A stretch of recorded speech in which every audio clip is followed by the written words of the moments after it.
A Nova York de 1900 era uma metrópole em expansão, o centro da nova era industrial. Os imigrantes chegavam na ilha Ellis. Os arranha-céus surgiam e o Wall Street fervilhava. Alexander Cassatt, presidente da Estrada de Ferro Pensilvânia, sonhava em levar os trilhos até a ilha de Manhattan. Os trens já trocavam o vapor pelo motor elétrico, tornando viáveis os longos túneis subterrâneos. Era o homem certo para o momento. It was almost like building the pyramids. He was going to tunnel underneath the Hudson River, tunnel underneath the city of New York from the Hudson River to the East River, tunnel underneath the East River, and then come out on the other side. His task was monumental. Túneis e trilhos se uniram no lado oeste de Nova York, mas Cassatt planejava construir a maior estação de trem do mundo, a Estação Pensilvânia.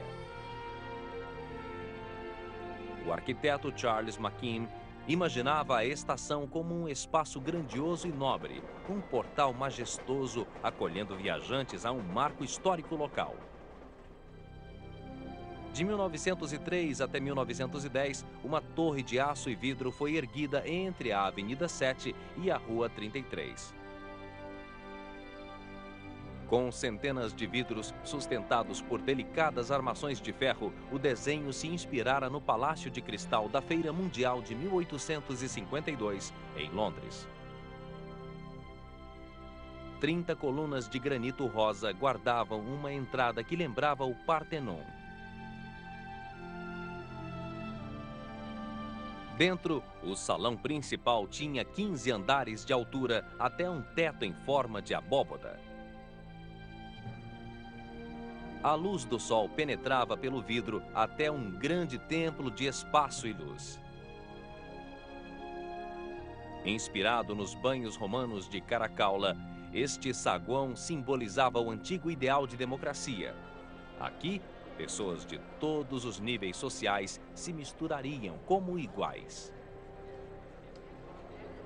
That building was meant for everyone. It wasn't some robber baron's palace that he was giving over to the government because he could no longer make the taxes. If you were a king or a pauper, if you had $1 million in the bank or one dime chasing another one in your pocket, the building belonged to you. Nenhum tipo de amarra comercial embaçou o impacto do projeto de McKean. O mármore travertino vindo de Tivoli, na Itália, brilhava com um toque amendoado.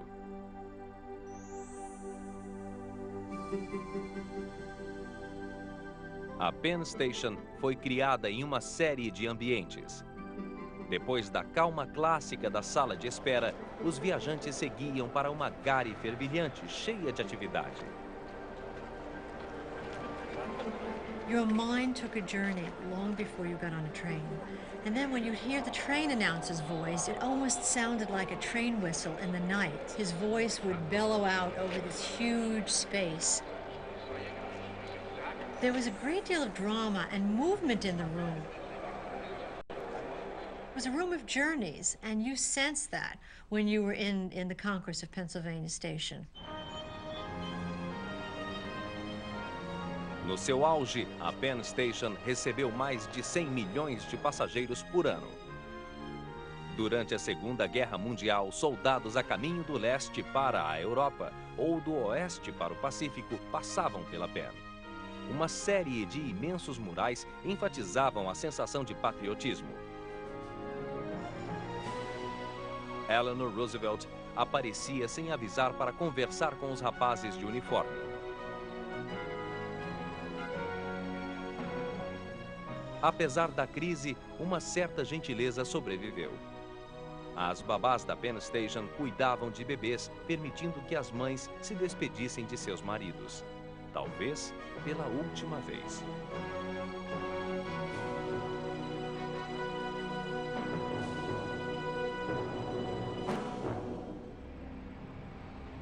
Após a guerra, os americanos preferiram os carros. Nos anos 50, o movimento da Penn caiu para um quarto do movimento na guerra. Ignorada e negligenciada, a obra gloriosa de McKean tornou-se uma presença sombria e evitada. There was grime on the outside, it was black in color, and many people thought because it was dirty and it looked so bad that why not just demolish it and replace it with something shining and new. Ansiosa para se ver livre de sua geringonça velha e custosa, a Estrada de Ferro Pensilvânia propôs liquidá-la e abrir espaço para um novo Madison Square Garden. O público reagiu com indiferença. Os políticos, vendo somente uma economia a curto prazo, aprovaram o fim da Penn. Peter Sampton, então com 27 anos, foi um dos 6 arquitetos que protestaram na vã tentativa de salvar a estação. Eles pediram que os deixassem limpar a estação, um meio simples de restaurá-la à beleza antiga. Mas poucos ligavam para prédios antigos na época e o protesto não foi ouvido. When the building started to be demolished, many people were shocked to see that the marble on the inside was a glorious pink color, quite different from the black on the outside, that it was just soot that had marred this beautiful, beautiful stone from being seen by the public. And by that time, of course, it was too late. Esculturas gêmeas de virgens, representando o dia e a noite, se erguiam orgulhosas sobre a entrada desde a inauguração. Em 1964, as figuras foram arrancadas do platô e jogadas numa área de demolição do Brooklyn.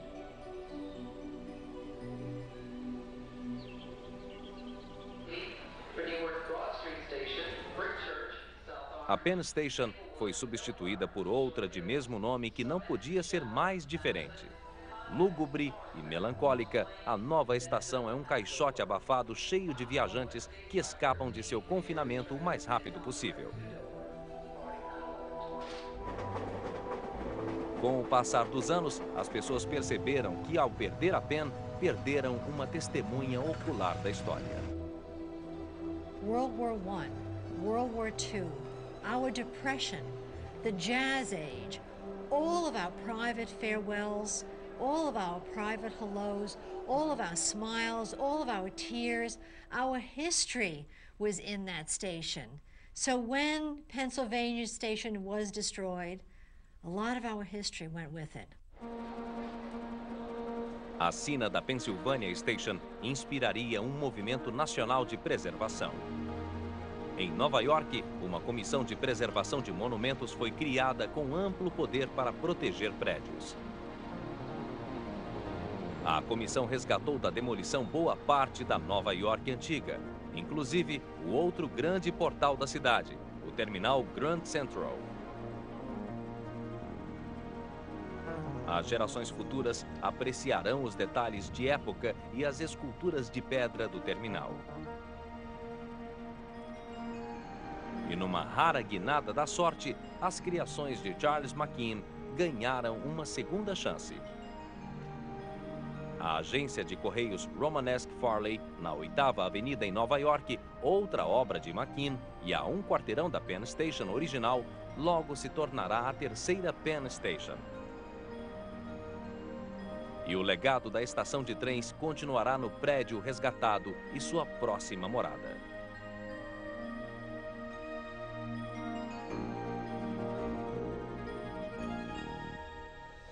A seguir, a ascensão e queda da Penn Station coincidiu com outra maravilha nova-iorquina, um parque nacional saudado e mal afamado como Sodoma à beira-mar.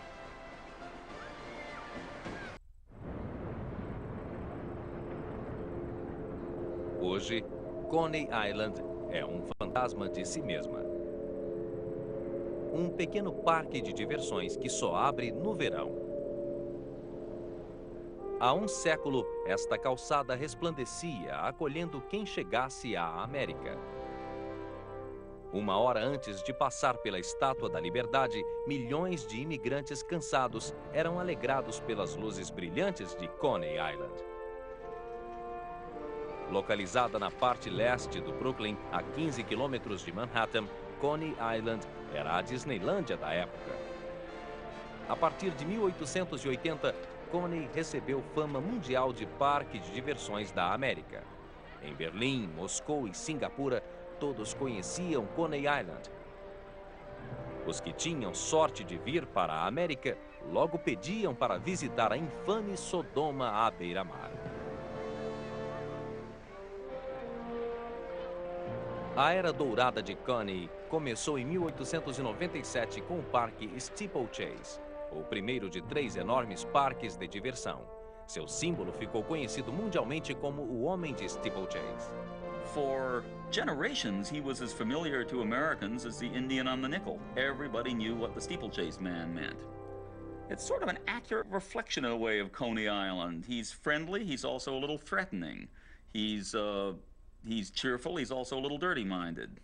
And you don't forget him. Em uma era dominada por decência e tradição, Coney oferecia uma lista infinita de prazeres. Os farristas bebiam cerveja, olhavam mulheres de maiô e se aproximavam do sexo oposto. Várias atrações jogavam os casais nos braços um do outro. Um anúncio da montanha-russa perguntava: ela irá gritar e abraçá-lo? Acho que sim.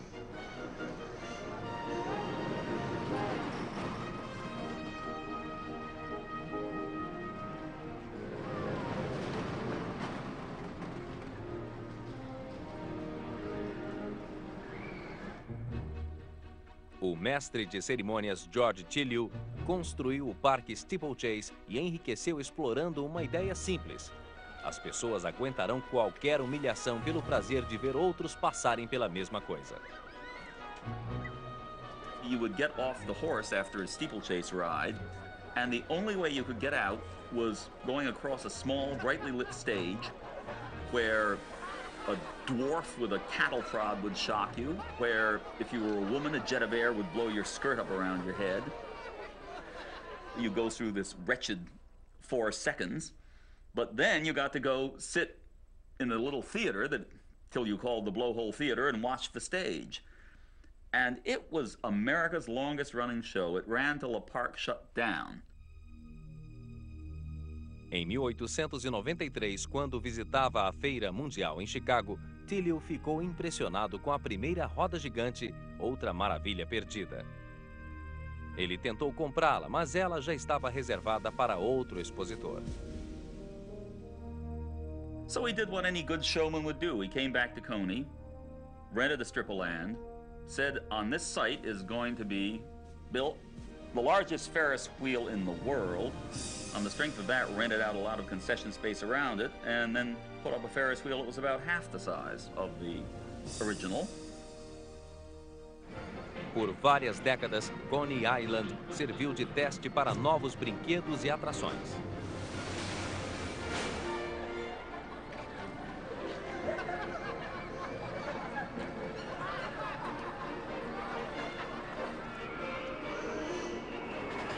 A montanha-russa nasceu em Coney Island e evoluiu para a famosa Cyclone Coaster, que existe até hoje.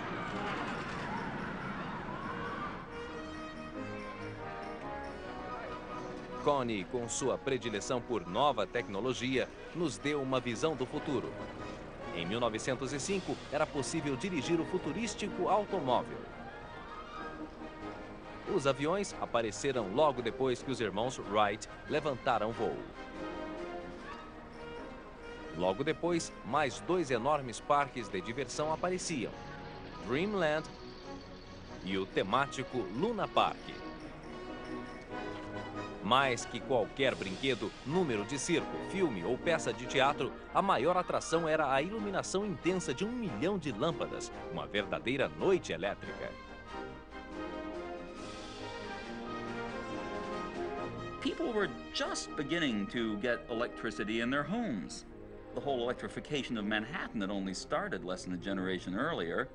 They would see these lights and be absolutely transformed, and everybody in the first generation that went to Luna Park was most impressed by the sheer power of the electricity that was glittering there. Coney Island adorava um desastre. Se um vulcão explodisse ou uma inundação ocorresse, em alguns meses aparecia uma extraordinária e complexa recriação. Depois da Guerra dos Boeres, 600 veteranos dos exércitos britânico e boer encenavam suas batalhas a cada 2 horas. A era dourada de Coney Island terminou em um desastre real, em uma noite da primavera de 1911. Operários acidentalmente iniciaram um incêndio e em poucas horas o fogo havia consumido todo o parque. A reconstrução começou logo, mas ele nunca mais foi o mesmo.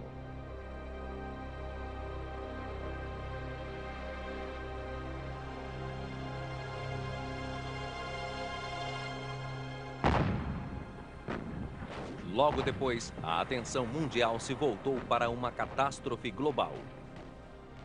Os horrores da Guerra de Trincheiras tiraram do público o apetite pela recriação de desastres. Quando o Luna Park fez uma reconstituição da Batalha do Marne, ninguém quis assistir. Nos anos seguintes, Coney continuou atraindo milhões, mas nunca mais capturou a imaginação mundial. Os filmes e depois a TV tornaram-se muito populares. A competição com outros parques aumentou. Finalmente, em 1964, o Parque Steeplechase fechou suas portas. Hoje, Coney ecoa com memórias de uma era passada. Uma América de energia e otimismo ilimitados.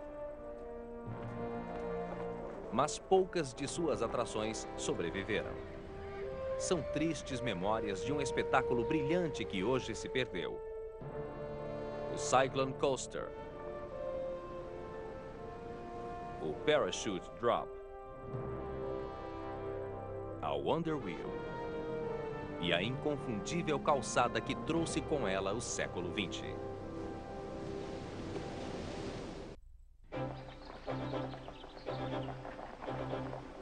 A América marchava para o oeste no século XIX e seu crescimento era impulsionado pelo progresso nos transportes. A estrada de ferro transcontinental levou os pioneiros para a Califórnia. Graças a um enorme sistema viário, o sul da Califórnia se expandiria como nenhuma outra área metropolitana na história.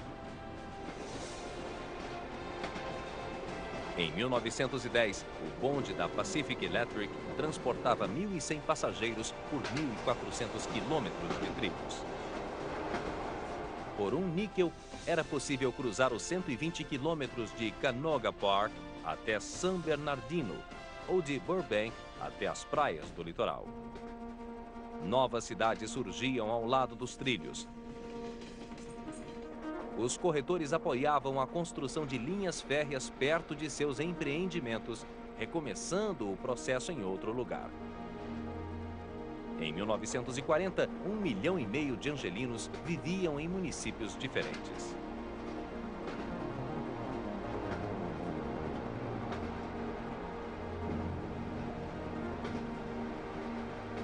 Frente à competição dos carros particulares e da aviação civil após a Segunda Guerra, o bonde não podia mais se sustentar.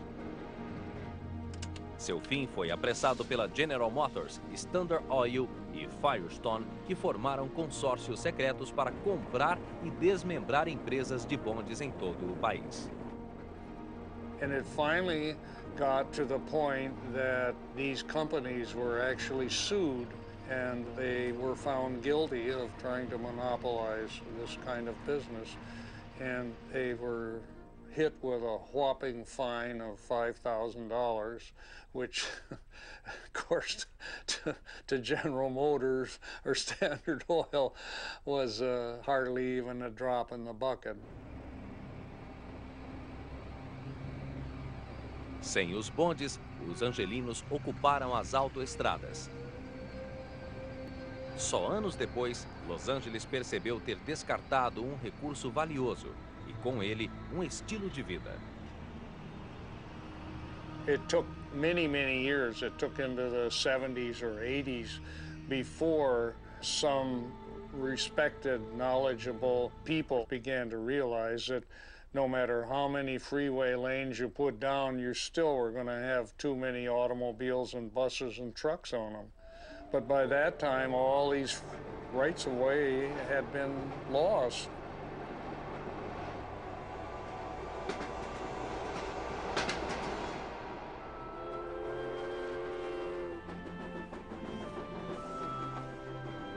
Assim como Los Angeles foi unificada por seu sistema viário, em 1860 um homem imaginou um modo de unir todos os americanos. George Pullman viu que os Estados Unidos não seriam uma nação transcontinental até que o cidadão comum pudesse viajar para qualquer lugar. Em uma época em que toda viagem levava mais de uma noite, Pullman criou os primeiros vagões dormitório. Em 1865, ele construiu seu protótipo, o Pioneiro. Reagindo rapidamente, conseguiu que ele acompanhasse o cortejo funerário de Lincoln. It linked him with their martyred president, a great national personality. And it also required the Midwestern railroads to increase the size of their tunnels and narrow their station platforms to accommodate cars of this size. So at a stroke, he went from an obscure innovator in railroad passenger cars to someone who clearly was on the fast track. O nome Pullman logo era sinônimo de viagens de trem noturnas. A empresa Pullman equipou seus vagões com madeiras exóticas e ornamentos dourados, seguindo a máxima de que cada peça devia ser bonita, mas também prática. Pela primeira vez, os americanos podiam viajar por toda a sua terra com conforto. For many Americans, overnight travel in a Pullman car was the defining characteristic of a train trip.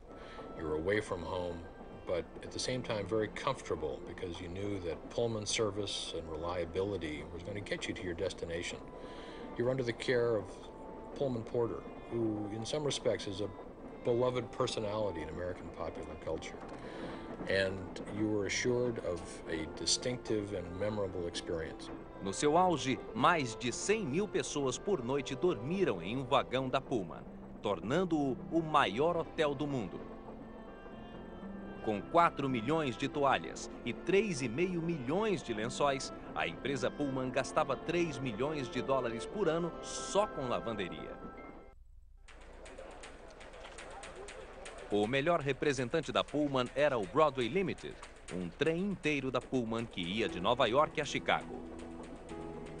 Reis e presidentes desfrutaram de sua elegância e usaram seus serviços que incluíam 4 chefes, babás, manicures, estenógrafas e até um dos primeiros rádios fone de longo alcance. And each day, when the train was ready to leave, the bugler would announce the train's departure, and he would march through the main waiting room into the concourse. You always knew it was the Broadway Limited because there literally was a red carpet that was laid out. All of the red caps would line up, and they would all say in unison, "All aboard!" So there was a tremendous sense of occasion, a tremendous pomp and ceremony about the Broadway Limited. O Broadway Limited, como outros trens luxuosos, não aguentariam a inevitável concorrência de carros e aviões. Quando o último Pullman foi retirado de serviço em 1969, perdeu-se mais que um modo elegante de viajar. We became a little less civil. We became a little more selfish. We became a little less understanding of the space and complexity of this great nation when we quit taking the train and started to rely on other modes.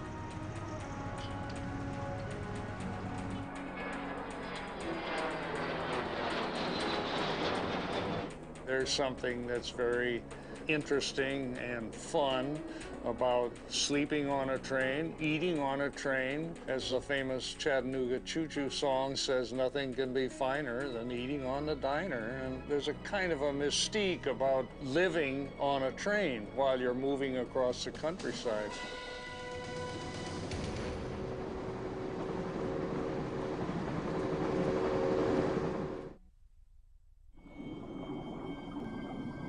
As maravilhas aquáticas do homem geralmente terminam seus dias no fundo do mar. O orgulho da frota imperial japonesa, a bateria de navios que superou a marinha americana por 2 anos, está hoje perto de Guam, ao lado da pequena ilha de Truk Lagoon.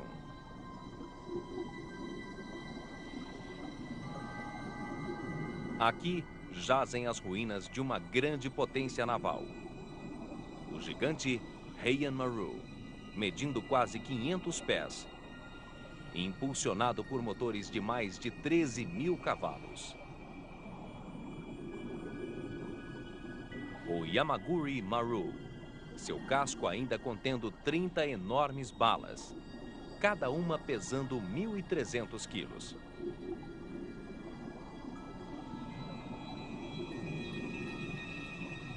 A natureza transformou a frota fantasma de 80 couraçados em uma mistura de peixes e corais. Várias tripulações pereceram aqui. O cinematografista Al Giddings captou imagens assombrosas de pertences pessoais. Conjuntos de talheres, louças de oficiais, discos de fonógrafo e chifres de servos que os japoneses carregavam como amuleto.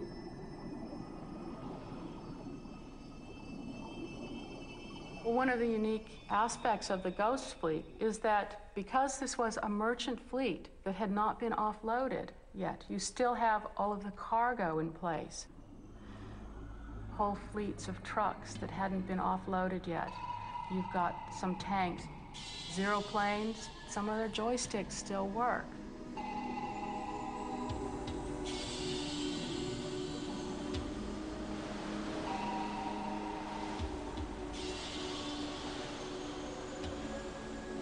Durante 1942 e 1943, Truk Lagoon serviu de área de apoio para os japoneses, suprindo as linhas de frente com homens e materiais.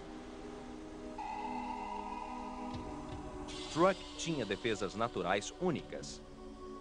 A lagoa media 50 quilômetros, mas barreiras de recifes só permitiam que os barcos entrassem por 4 passagens bem vigiadas. Os barcos no interior estavam fora do alcance de fogo naval, tornando a ilha conhecida como a Gibraltar do Pacífico.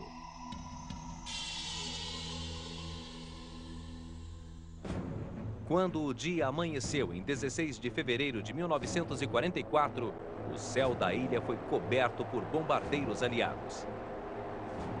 Nos 2 dias seguintes, aviões americanos promoveram um dos mais intensos bombardeios aéreos da história naval. A operação acabou com destroyers, cruzadores, cargueiros, transportes e submarinos.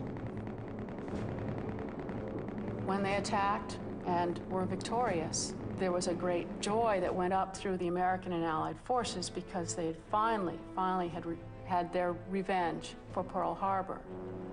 But according to Admiral Nimitz, this was only a partial payment of the debt for the Japanese attack on Pearl Harbor.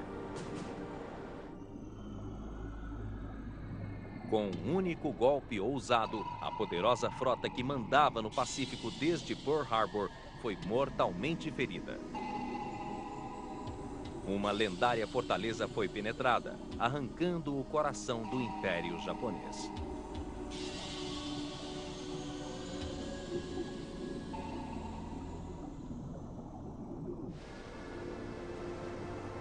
O mar guarda muitos segredos, pistas para os momentos finais de navios lendários. Em 1976, o explorador marinho Jacques Cousteau procurava no mar Egeu a cidade perdida de Atlântida. Mas encontrou os destroços de outro navio e assim escreveu o capítulo final de uma das maiores tragédias marítimas.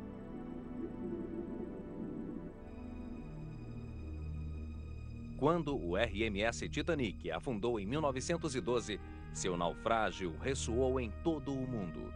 Mas o co-irmão mais luxuoso do Titanic, o Britannic, estava fadado a sumir nas névoas da história.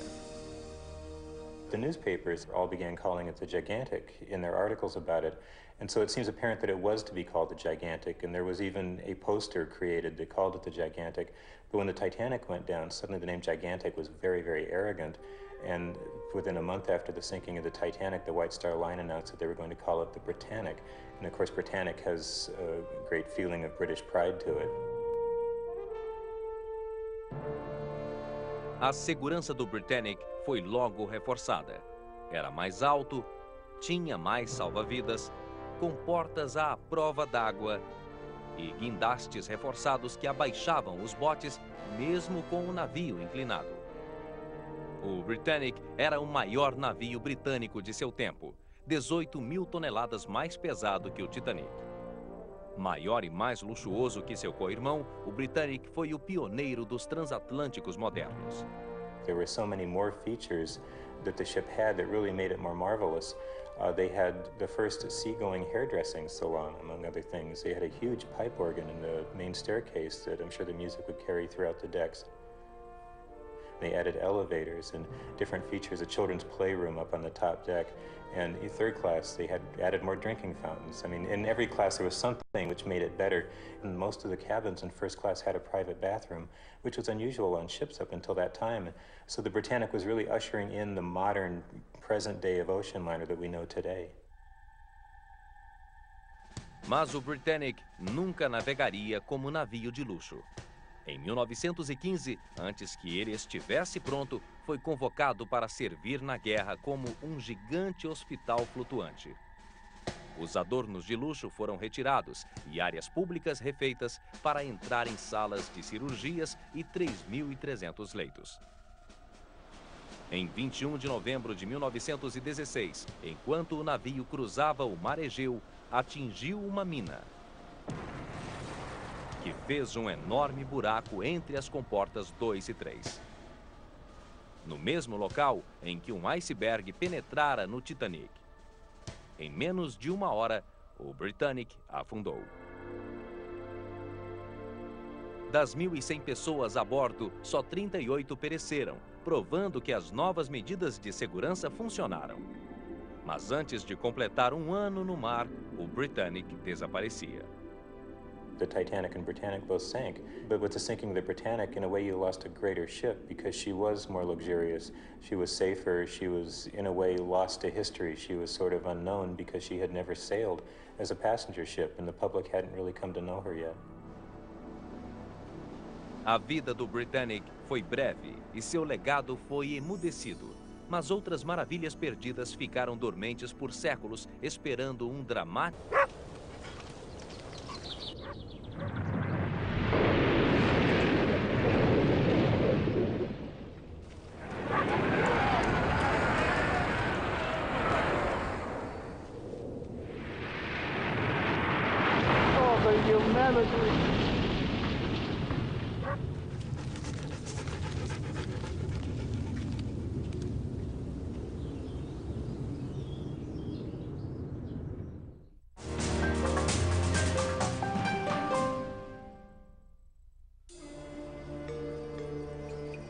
Das 7 maravilhas da antiguidade, só as pirâmides do Egito sobreviveram. Os jardins suspensos da Babilônia, a estátua de ouro de Zeus, o templo de Diana em Éfeso, o mausoléu de Halicarnasso, o colosso de Rhodes e o farol de Alexandria. Todos desapareceram, mas os esforços modernos para desenterrar o passado nos permitiram redescobrir as glórias de outras maravilhas há muito tempo perdidas. No século anterior a Cristo, os grandes impérios de Roma e da China se ocupavam em deixar sua marca no mundo. Na Ásia, um menino de 13 anos uniu estados rivais em um grande império que teria seu nome. This emperor was the first Chinese ruler to rule over the entire land of China, and we get the name China from his name. His name was Qin Shi Huangdi, and China comes from the Qin of his name. Qin governou a China por 36 anos. Seus exércitos incomparáveis alimentavam seu império. Desde cedo, ele planejou levar seu poderio militar com ele para a próxima vida. Por 3 décadas, quase 750 mil camponeses trabalharam esculpindo os guerreiros de terracota, uma reprodução em tamanho natural do exército imperial. Um contingente que ficou enterrado por 2.100 anos. Em posição de ataque, 7.000 soldados de terracota encontram-se em 3 compartimentos subterrâneos perto da tumba de Qin. Eles usam elmos e armaduras, carregam espadas, lanças e bestas e possuem características faciais incrivelmente detalhadas. We think that each of the soldiers was given an individual expression or individual hairstyle in order to represent the wide variety of people who had come under the rule of the first emperor of China. I think that it was important for the emperor to show how many peoples he had conquered. O exército está arrumado em formações de batalha retangulares, com cavalos e carroças. A infantaria na retaguarda usa armadura pesada, enquanto a roupa leve da linha de frente permitia ataques rápidos e uma chuva de flechas.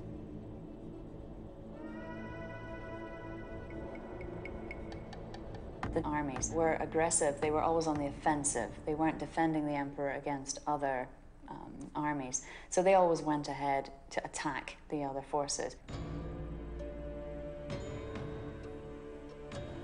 Ironicamente, a obsessão de Qin em preservar o poder levou sua dinastia ao fim. Com mais de 1 milhão de agricultores forçados a trabalhar em seus grandes projetos, não havia comida suficiente para a população. Logo depois que Qin morreu, rebeldes famintos e furiosos levantaram-se para destituir seu filho. Incêndios vingativos dominaram a região, queimando as gloriosas cidades de Qin, abrindo e selando a terra sobre o exército de terracota. Literalmente assados em fossas de argila, os soldados desapareceram por mais de 2 milênios. Então, em 1974, um camponês tropeçou no exército enquanto cavava um poço. Após 2.100 anos, uma maravilha lendária de um mundo antigo ganhou vida de novo. 1 século e meio após o colapso da dinastia Qin, um cataclismo atingiu outra potência da antiguidade. Por quase 1000 anos, o Império Romano dominou o mundo ocidental. Mas quando o dia nasceu em 24 de agosto de 79 d.C., nenhuma força humana podia prever o desastre que atingiria a cidade italiana de Pompeia. They weren't alarmed at first when they felt the earthquakes, when they saw the pumice stone and the ash coming down. They didn't see any reason to leave right away. They were living in the shadow of Vesuvius. It was common that minor eruptions would happen. They really didn't know that this would be the big one. De repente, o Vesúvio estourou em uma tremenda explosão, lançando pedras e chamas a 20 quilômetros de altura. As cinzas caíram por várias horas. Em Pompeia, 2.000 pessoas sufocaram sob 6 metros de cinzas. Nas horas seguintes, toda a cidade foi sepultada pelo rio de lava incandescente.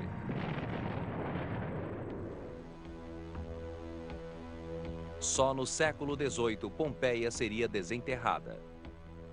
Paralisada no tempo no momento da destruição, ela revelou ao mundo moderno uma imagem detalhada e única da vida diária dos romanos. Alguns dos primeiros achados chocaram a sensibilidade dos vitorianos. There were a considerable amount of erotic art, which came as quite surprising to the people in the 18th and 19th century. A lot of these erotic images and paintings, as well as small sculptures and figurines, different phallus figures, and they were quickly ushered off into the secret museums in Naples. Nobody saw them again until the 20th century. 2 séculos de primoroso trabalho arqueológico revelaram quase 2/3 da cidade e uma sociedade surpreendentemente avançada. When we think of Roman society, we think this is 2,000 years ago. They could not possibly be as sophisticated as we are. But in reality, they had a lot of the same things that we have today. It was a modern town. It wasn't like living in shacks. If you would see some of these houses and see how they're decorated, they're sumptuously decorated with wall paintings and sculpture and second levels, many, many rooms and gardens inside of them. Some of those houses, it would be quite nice to live in even by today's standards. Alguns objetos como prédios feitos de argila sobreviveram intactos. A maioria dos artefatos se desintegrou dentro da lava e foram reproduzidos injetando-se gesso dentro de cavidades de lava. Esta técnica criou réplicas detalhadas de utensílios domésticos e corpos de vítimas aterrorizadas. They wouldn't have been able to see where they're going and they would have sought shelter. Quite a few of the bodies that we did find were huddled in some of these buildings, clutching family members or laying on the ground or propped up against walls. Really the intimate details of these people when they died. It's almost like death masks that we have preserved in plaster. O povo de Pompeia encontrou um tipo de imortalidade na morte. A extinção abrupta de suas vidas nos deu um portal único para uma era dourada. Uma maravilha perdida e agora encontrada.